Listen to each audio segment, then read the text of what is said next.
Hello. Hi, everyone. Welcome to today's session, which is all around sign interpretation and when you should be thinking about adding this to your online events, and hopefully a bit of detail about how as well. Today's event is part of a broader series around diversity, inclusion, and accessibility, and how in the tech industry we can start to think a little bit more progressively about some things we can do. My name is James Woolard. I use the pronouns he and him, and I'm responsible for the Reactor program across Europe. I'm also the Pride and Events lead for Microsoft's LGBTQI+ chapter in the UK.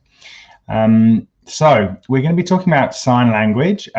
Before we get into it, I would like to remind you of our code of conduct. We'll just be hopefully popping that in the comment section right now.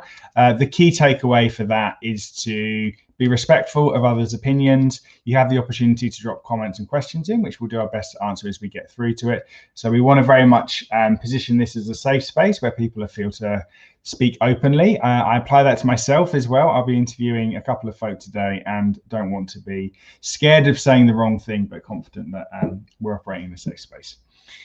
We will be recording today's session and actually posting it on Learn TV a bit later for our colleagues around the world. So hi to people watching it live, but also hello if you are watching the recording. Both sessions will have the opportunity of a live chat and Q&A, regardless of the time that you're joining. Okay, closed captions are also available for today. We will be talking about those in a little bit more detail as we get into it, but should you require them, they should be available. Right, so today I'm joined by two guests who are going to help us look into this. The first is Maya de Wit, and Maya is a sign language interpreter consultant. Hey, Maya, how are you? Good, how are you? I'm very well, thank you. Do you want to just take a moment to introduce yourself and a little bit about your expertise? Sure, well, thank you for having me. So my pronouns are she and her. I'm a sign language interpreter consultant. I have been a sign language interpreter for many, many years, since 1993. I'm interpreting in different settings. And now that the world is taken over by the coronavirus and the pandemic, we have been challenged of working in different ways. So a lot more online interpretation. So that comes with new challenges, but also many new opportunities, which is great. Awesome. Awesome. We will hear a bit more about that shortly. I'd also like to invite Henk to join us as well. So Henk is a cloud advocate at Microsoft focused on AI. Hey, Henk. Hi, how are you doing today? I'm good. How are you? Good. Cool. Do you want to give us a bit more of an overview of what your role is? Yes. So my name is Henk Boelman, and I am a cloud advocate at Microsoft. And in my daily life, I'm focusing on AI. And especially in this time where all the events moved online, I'm also focusing on how to deliver my content of AI online. And that is how I got into this space, by adding sign language to our online conferences and meetups. Cool. Okay. So maybe as a good starting point, Maya, could you give us a bit of a overview as when we're talking about sign interpretation, what do we mean? And I think people will obviously be able to see it live as it's happening. Yes. Can you give us a bit of a kind of like an introduction, like a 101? Sure. So I think one of the misconceptions is that it's kind of like with any language. If you speak a language or you sign language, you can interpret between those languages. Well, that's a very common misconception. So what you actually need is to make sure that you have a trained interpreter in place to actually interpret between two languages. Now, I'm trained firstly actually as an American Sign Language interpreter. That's how I got into it. Just happened to end up in the United States and had the opportunity to acquire American Sign Language and got so excited and actually never left and added more sign languages after that. But what is important is that when you work with sign language interpretation is that you actually make sure that you recruit qualified and registered interpreters. So who is actually able to provide you the interpretation, but also the interpretation between the languages that you actually need. So if you are looking for a sign language interpreter, you got to make sure that that interpreter can actually interpret the sign language that is needed for your event. So I think that's an important aspect. Don't know if you want me to get more into it or... Well, I'm curious about languages, actually. So coming into my assumption would be everyone speaking English, therefore sign interpretation for any English-speaking event would be the same. But that's not the case? No, it's not. Actually, it's a very good question because I think the most frequent request that I get is when people think, oh, English is the language of the event. Can you please provide English Sign Language? Yeah. Well, there is no such thing as English Sign Language. It doesn't exist. So you have countries where the spoken language might be English. So, for example, the UK or the United States or Australia, and also Malta. And they're different countries, but they all have their own national sign languages, which is very different from each other. So if you, for example, are hosting an event in the UK, and you need an interpreter for, deaf people who are attending the event, you would need a British Sign Language interpreter who can interpret between BSL, British Sign Language, and English. And we've had the situation that at an event, the organizers thought, oh, okay, so we just put an ASL, an American Sign Language interpreter in place. It doesn't work. They don't, they're completely different languages. I did that. At the first event. That's right. You told me. How did that work out for you, Henk? Yeah, we organized our first Azure Thursday meetup in the Netherlands, and I got an American Sign Language interpreter in it. And of course, I didn't know until afterwards. I think even Maya told me. Yeah. So given, I guess, the global nature of online events, like if we're doing anything online, then they can be viewed by anyone around the world. Is there a best practice? Like, how do we do that? And also, what language are we using today, given we're kind of projecting worldwide?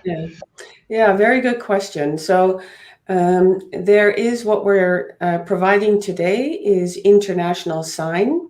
An international sign is a combination of different sign languages, which are most iconic and most frequently used in an international arena. Now, the interesting thing, international sign is not considered an official language.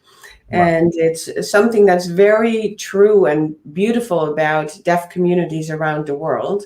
So there's no such thing in spoken language.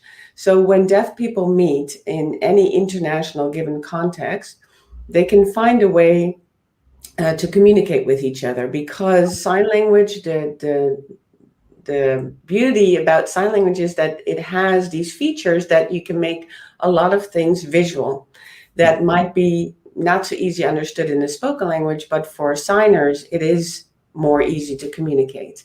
Yeah. So, for example, if I meet someone myself from, let's say, Russia, I don't speak Russian, they might not speak English.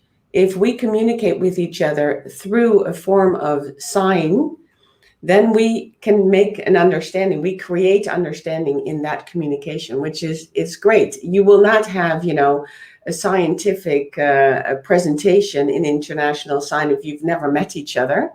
But in daily communication, it's a great tool to use.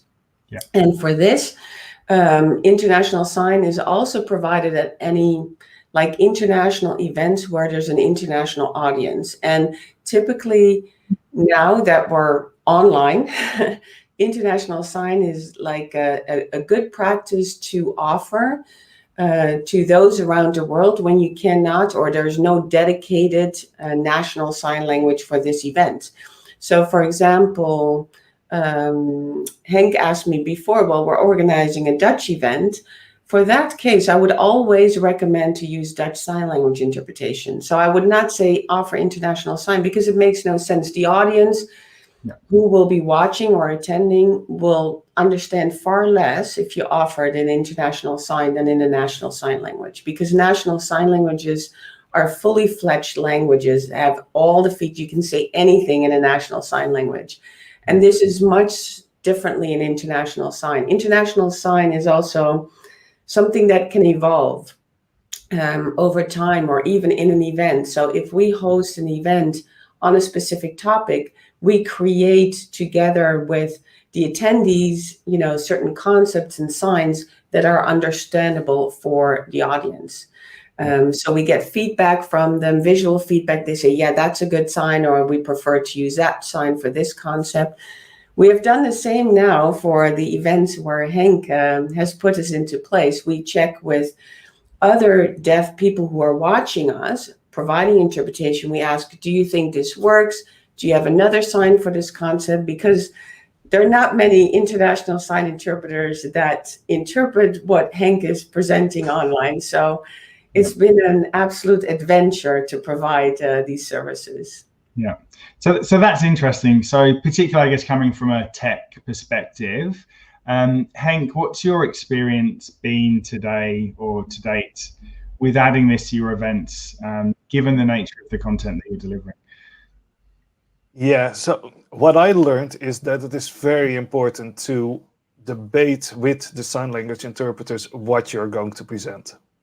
Yeah. So what we mostly do is we try to collect all the presentations or recordings and try to send it over. So the discussion can take place also a little bit before. So Maya and the team will go through the presentations. We have a meeting before where we talk about what it actually is, because we use a lot of specific terms in AI that are pretty hard, I guess, to interpret. Yeah. So yeah, that it is all about the part before the communication.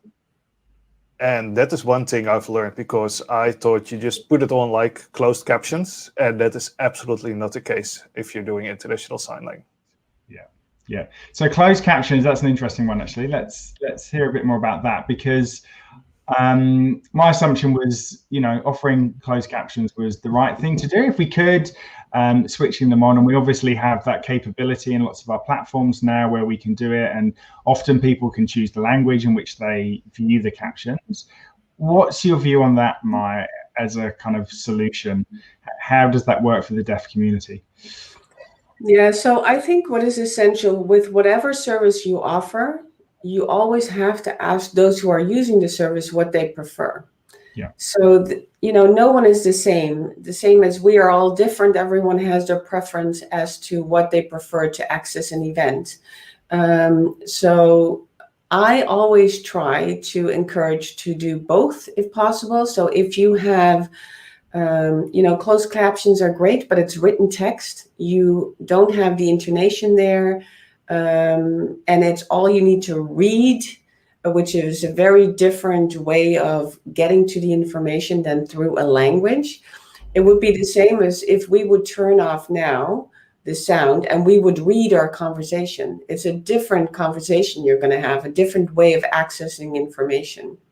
So it's very crucial that if you want to actually get the information, you get it in a language, and a written language is great, but it doesn't give you everything that you need to get that information.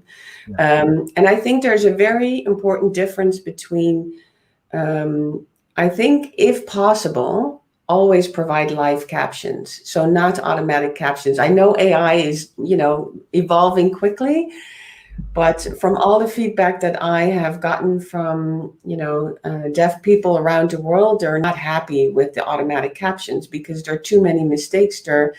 And even live captions, you have to get really qualified live captioners who can do the job well. It's the same as with interpreters or any other service that you buy. You got to make sure that you get the right ones.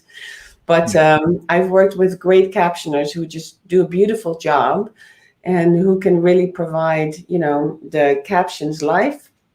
And also then we provide sign language interpretation. So then people who can access both, they can actually read, because some words you want in written text, and you have the full language, the information in a language provided to you as well. Interesting. Okay. Can I tag on to what Henk was saying before still? Yeah. Yeah, because I think Henk really pulled out an extremely important point, is namely preparation. Not only with international sign, with any language interpretation, preparation is key. It's the same as, anyone would walk into a meeting. If you don't know what's going to be discussed, it's much harder to catch up on the conversation. What are we talking about? Oh, if I would have known we would be talking about this, I would have thought about it. Same with interpreting. If I know already, the text or the topic, the items that might come up, it actually takes less of my brain processing when I'm actually interpreting. I can focus on my output instead of what are they saying, or I'm trying to understand what they're saying. So then it makes the interpretation much more clear if I can actually prepare, think about it, and then produce it. Yeah. So that's key. So Henk did pulled out the right feature there. And I would say a build on that, which is maybe off topic for today, is thinking about people who are visually impaired as well, because there's obviously, if you're presenting materials and things like that, there's a lot you can do there to improve the accessibility for both groups. So if you are investing the time at the beginning of your event from a planning perspective, then there's things you can do to make it more accessible overall. Yeah, I think audio description is a great tool for that. You see more and more offered that audio description, but even, for people who are blind or people who are deaf, it really helps if the presenter or other disabilities as well, if you describe what the viewers actually see on screen. Yeah. So we can include it in our interpretation. Because you have to imagine that if you're watching an interpreter, you're watching the interpreter, but at the same time, you need to see what's happening. So, for example, the sessions that Henk organized where they show all the coding, it makes no sense for us to repeat what they're reading off the screen. Like, I'm coding this and this and this and this now. We would really do this. I'm waiting for my colleagues to do the same. We would point to the screen and say, okay, you can look now, because it makes no sense. If you look at me, it's more clear if you just look how the codes happen on the screen than if I sign every single code that's being said now. Yeah. So there's, you always have to think about what's best visually for the viewer to understand the content. Yeah. Okay. Can I ask a little bit more about your kind of background in this? So how did you end up being a sign interpreter consultant? Sure. To this point. Yeah, I did a completely different bachelor right after high school, and that actually brought me to 1 year in the United States, where I went and did an internship at the School for the Blind. Okay. And they had a small group of deafblind children in the school. Actually, they asked who would like to learn American Sign Language because the children have so few people to communicate with. And then you would think, but they can't see. How is American Sign Language going to help? But this is, you would use American Sign Language in a tactile form. So children hold your hand while you're signing. So they follow the signs while you're producing them, and which is great. So I started to learn American Sign Language, and I just went for it. Every day and night, and I just loved it. So that was my first sign language. I went back to the Netherlands. And then, in the Netherlands at that time, I wanted to get a training as a sign language interpreter, but the interpreter training program was folding. So decided to go back to the States, got my interpreter training there. And so firstly got trained as an American Sign Language interpreter. And then later a Dutch Sign Language interpreter. I did my MA and added international sign. And now I'm working actually on my PhD. So just keep learning. Yeah. Yeah. Henk, can I ask why you're so kind of passionate about this topic in particular, and what kind of drove you to start thinking about it when we shifted online? Absolutely. Yeah, so it all started mostly when I was small. I grew up in a family where my brother and my mother are blind. So I always had to deal with assisting them, helping them out, and seeing how much was being like kind of shielded for them because it was not accessible. But I really started realizing it when I was in the Netherlands. We go from lower school to higher school. So when I moved to the brugklas in Dutch, I ended up in a wheelchair and I couldn't like walk for a long time, for a year. And I went back to school, me being very happy that I finally could go back to school. And there was no elevator in the school. So, and half of the lessons took place at the first and second floor. So they were just not accessible for me. And then like the school thought it was like a good idea to pick me out of the wheelchair, climb up the stairs with me, and just drop me there. And then my mother got pissed, like what, with her experience, of course, of being excluded for so many things. And she was like pissed. And I was like, at that time, like, okay, yeah, whatever, I can do my lessons, so that's fine. So after like 10 years, I kind of realized why that was. And yeah, so it is almost the same with like kind of the thing we now have with automated captions.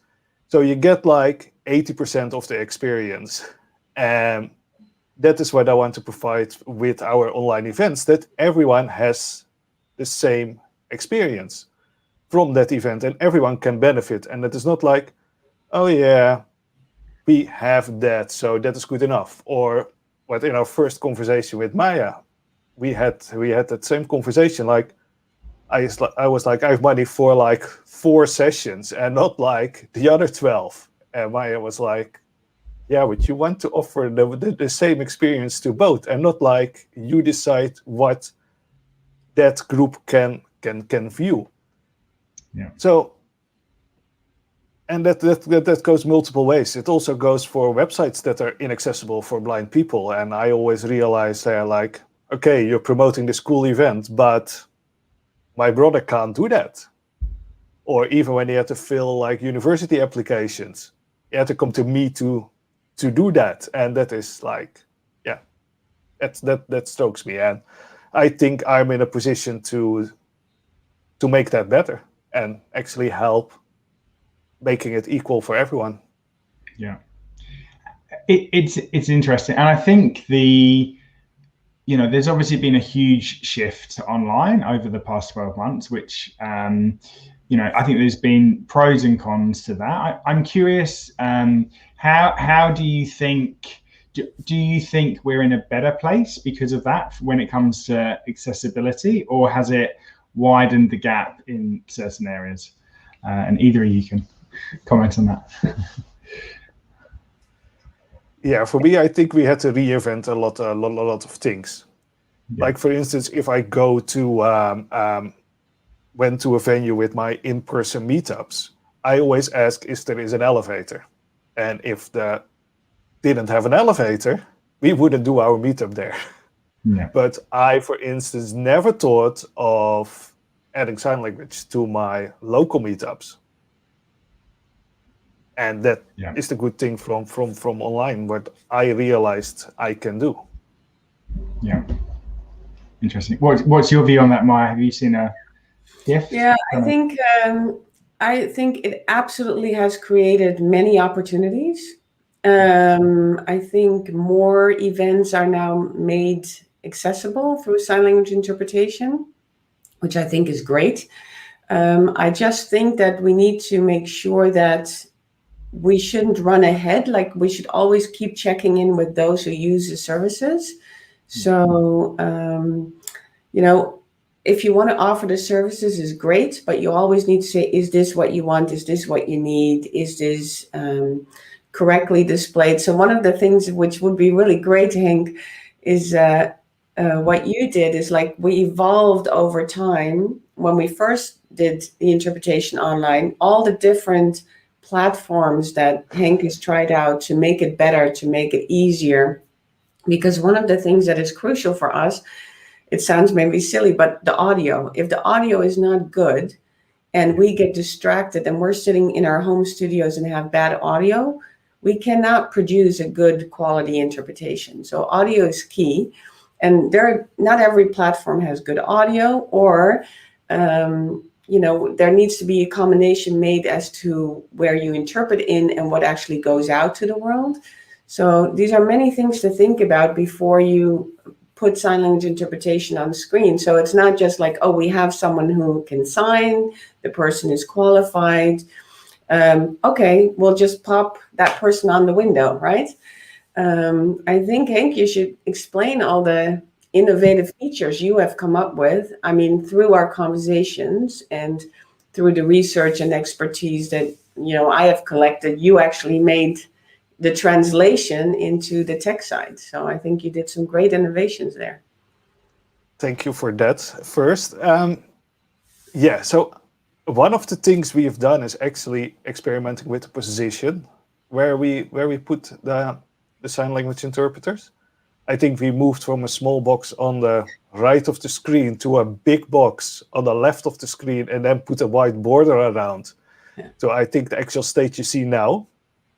So that is one thing. I think the first time we started out with an 8 or 12-hour event, we had 4 sign language interpreters, and they had to switch every 15 minutes. Because I also think that is something people don't realize, that as I understood it, it is to deliver a good quality interpretation.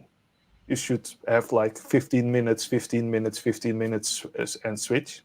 And why is that? Why do they need to switch? I think it's cognitively incredibly demanding. So you need to, and it's even more so demanding when you're remote. So you're not on site. So you need to use a lot more of your senses to actually get the information in. So I need to look at a camera. I need to look at a screen. I need to listen to the audio. When someone points at something, I quickly need to check. I also have an extra video channel with my team. I'm actually having that right now as well, just to check if my interpreting team is doing okay. And so we have all these visuals going on at the same time. And then you also have to actually understand what is being said in order to make the interpretation, because it's from language to language, right? So you can't just put signs to a word. You actually need to understand what is being said in order to interpret it. Yeah. So 15 minutes, and especially online, is absolute max. Yeah. And then, so we swap every 15 minutes, and then max really 2 hours for 2 interpreters. If you go over 2 hours, I would always say get more interpreters. You can't produce anything more that has the clarity that it needs in order to be broadcasted. I think we'd say that generally any online event longer than 2 hours is probably. Yeah, exactly. And I think that's exactly the right point, James, because I think many people think, oh, it's because of the interpreter, but no one can concentrate for that long. The same in real events, right? They say, oh, the interpreters need a break, so we now all need to break, but really everyone needs a break. Yeah. Well, I mean, amongst our team, there's been a lot of discussion around online fatigue recently. And I think, everyone's gone into this new world of online events, behaving as we did with in person. And I think now people are learning the differences there are cognitively on the impact of, interacting in these different ways with people, whether it's, via video. There's research around, having like 4 people on a screen versus 20 has a very different impact on the brain. So I think it's all stuff that we need to be continuously learning and kind of trying to understand what the best experience is for everyone. Yeah, I like that. You should share that research on the number of people on the screen. We could use that. Yeah. Because that's one of our arguments too, is if there's too much visual input also for the viewer, the deaf viewer, it doesn't get across. So for example, the size of where the interpreter, the box where the interpreter is displayed, that size also matters. So you see different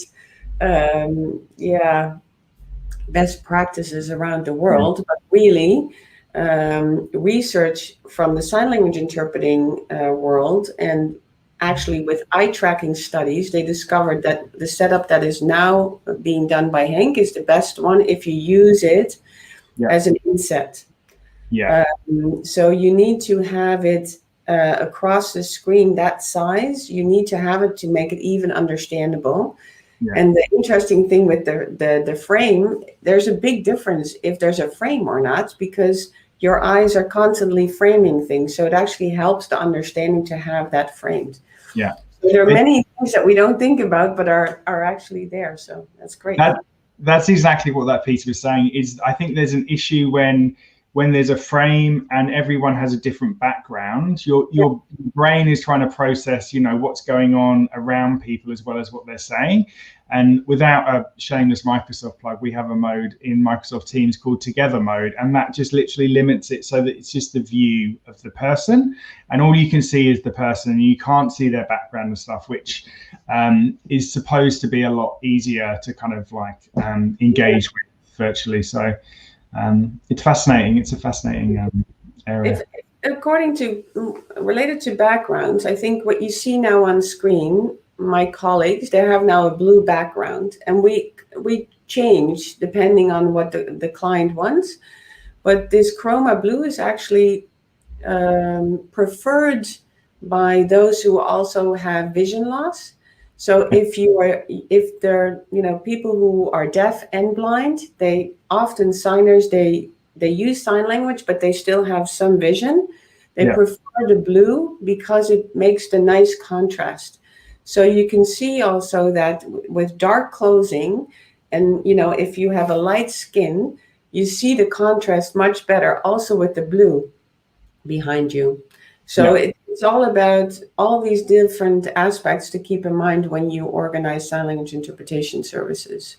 Yeah, that's interesting. So I guess thinking in practical terms, if you're going to be running an event online, I guess, or in person one day, hopefully, what are kind of some of the like practical things you should be thinking about going into that? So what are maybe like 3 lessons anyone kind of watching today could take out of this and then start to apply them immediately?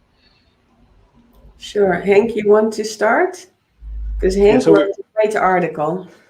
Yeah, we can actually read that article. It's below us. You can share that. You can read more. So we have gone through like a few steps, and we have already gone through like a few of those of the points. The preparation point we touched on. So that is all key. If you don't have good preparation, your event will likely not be very well interpreted. So to all the speakers, send your presentation in advance, and it doesn't. You can change later on things, because the most emails I get back is, oh, it's not finished. I might change some things. It doesn't matter. It matters that Maya, for instance, can see what it is all about. Pick out the terms, like try to find a sign for Azure Synapse. There has to be a discussion about what that sign is going to be if we're doing international sign. And also, Maya probably wants to understand what Azure Synapse is, because otherwise it doesn't make any sense.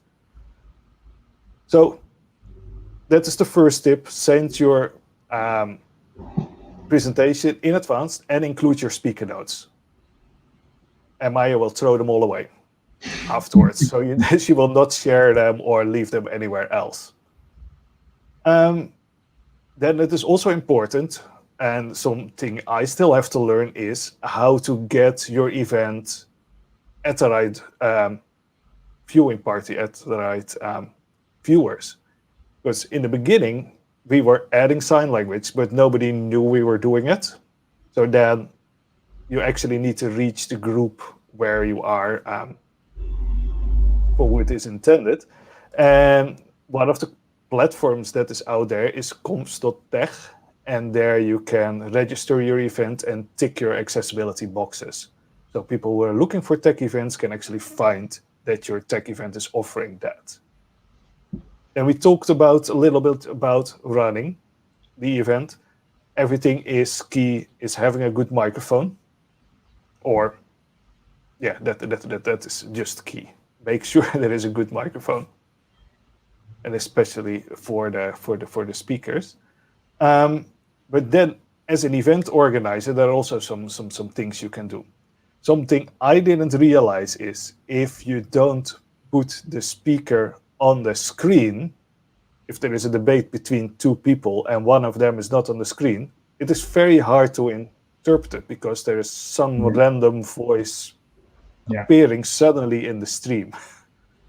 So as a producer of the stream, if someone else is joining, just put that person on the screen, put the camera on the screen. That makes it a lot easier, because otherwise, if I quote Maya correctly, she has to sign that actually someone else is speaking now, and while that one is speaking. Exactly. Already. You have to indicate where the sound is coming from or who that is.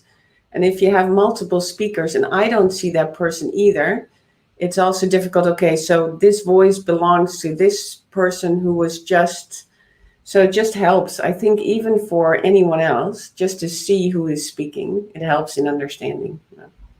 Yeah. Is there anything else you'd build on that, Maya, in terms of, like, I guess, coming from a provider perspective? Is there anything that you see like clients frequently doing wrong, or kind of like, where people could improve, I guess? No, I think what is crucial, and I think Henk already mentioned it briefly, is that you have a testing session beforehand. Okay, yeah.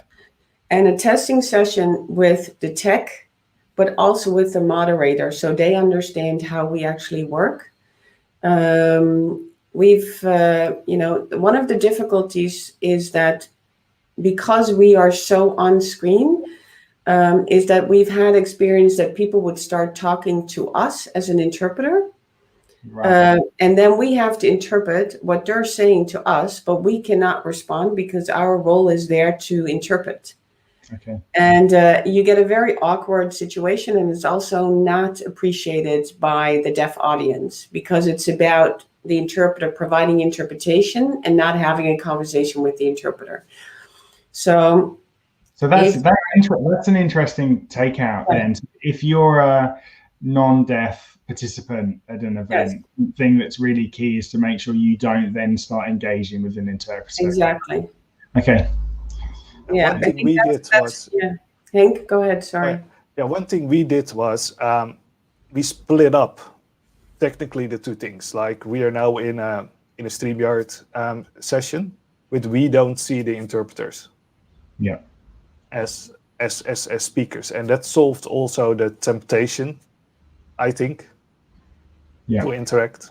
Yeah, but coming back also to the testing session, I think with the testing session, then you create also understanding with the tech, like the background, but also the moderator, how to do things, and for us to check the audio. But also there are so many different platforms out there now that we are becoming experts on how to use platforms and sign language interpretation, more so often than those who are providing sign language interpretation for the first time. So I think it's important to ask sign language interpreters also, is this the platform that can actually be used for sign language interpretation? Because not all platforms are, user friendly in that sense. Yeah. So like you said, James, before, is like the participants could be all over the screen. You have like 20 participants, and then the interpreter becomes this small. Yeah. It makes no sense. You tick the accessibility box by providing it, but it's not understandable. Yeah. So these are things to keep in mind. It's like great to provide the service, but check in with those who are using the service, what they actually need and what size it should be then on the screen. I think that's one of the most common mistakes that providers or organizers make. Yeah. Yeah, it's interesting. And do you see, is there a role for, private organizations or corporates or enterprises to take a bit of a leadership position here? Because it's interesting if we look at, what's happening around the world and the necessity for everyone to access important information from different sources. It seems to me that there's a real, difference in how this is handled in different situations, and there's quite a big gap between best practice and then zero practice at all. Yeah. What's your view on that, Maya? Definitely. Yeah. Go for it. I think you have the resources, you have the means. So it would be a fantastic opportunity to actually, push this forward. And the tools are out there, the tech is out there. You just need to put a little bit more of extra effort into it to learn how to do it. But it's essential. I think if we want people to contribute to the development overall, we need to make everything accessible. So that's my big lobby in all that I do is make things accessible, because we all have a right to access to information. Yeah. And I think this is a great opportunity now, and especially there are more events that were first maybe unlikely to be able to be made accessible. So you can also see, for example, nonprofits who are going out of their way now to provide accessibility, because now everything is remote. It is easier for them to provide it. So there are absolutely benefits to what we've learned as to accessibility opportunities during this pandemic as well. So we do want to go back on site though, because we love and do much better job if we're actually in the setting than to work remotely. Yeah, I've even seen it in social media as well. Actually, over the past 12 months, there seems to have been a bit of a conscious effort from influencers and so on to add the static captions, I guess. But I mean, that is obviously I would have thought a step in the right direction. Yeah. Yeah, and it's not just it's great to have a different topic made accessible, except for coronavirus, right? The whole thing that happens around it. But you need, as a citizen, you need access to the information that everyone else gets firsthand, like the press conferences, the healthcare information. You need that in your native language, which is, for many deaf signers, that's their national sign language. Yeah. So what you see also around the globe is that great best practices of providing live sign language interpreters at press conferences. That's how it should be done. Yeah. Unfortunately, not in all countries, but this has been a big lobby from the whole international deaf community to make sure that we actually have an interpreter on site. To have real-time information and not read it later in text. Yeah, and I think we touched on this briefly earlier, but it sounds like in the US in particular, things are a lot more accessible now with the new administration coming in. There's been a big shift. Definitely. It's really good to see. Yeah. great developments. Unfortunately, you're in the UK, right, James? I am. Yeah. A bit So of a your way Prime Minister has not shown best practice. Yeah. The British deaf community has lobbied hard with the hashtag where is the interpreter? Yeah. And they have gone out of their way and are being ignored, which is very sad. Very sad that, that people cannot access live information in their own language. Yeah. So we've seen very good practices here in the Netherlands. Great. We had the press conferences all live interpreted. And we need to make sure that this stays, right? So it's not just because we now have a pandemic that we put an interpreter in place, but that actually continues afterwards as well. Yeah. Thank you so much. So I'm conscious of time. Are there any kind of final points, either Henk or Maya, that you'd like to land with people? Any kind of successes or tips? Yeah, I have one thing. We talked about adding sign language, and I want to emphasize that it is not just for big corporates or big events to do. We do it with our small meetup in the Netherlands. Every Thursday, we always add sign language for the 2 hours, and of course there is a cost of adding sign language, but we were always having sponsors that sponsor a location, a physical location, and providing food for up to 30 to 40 people. And that was never a problem. But with that going away, those companies can still sponsor your meetup by making it accessible for everyone. And you feature your sponsor. That is what we do. So saying you don't have the money is not a real excuse of not doing it. I think there are a lot of ways to actually find that money. And what I noticed is that my sponsors were like, whoa, that is so nice that I can actually do that thing, making this event accessible. Yeah, and potentially increasing the reach of it as well. So it's a win-win. Exactly. So now we hope that when we go back, that it is still, but I will do my best for that. People can bring their own sandwiches.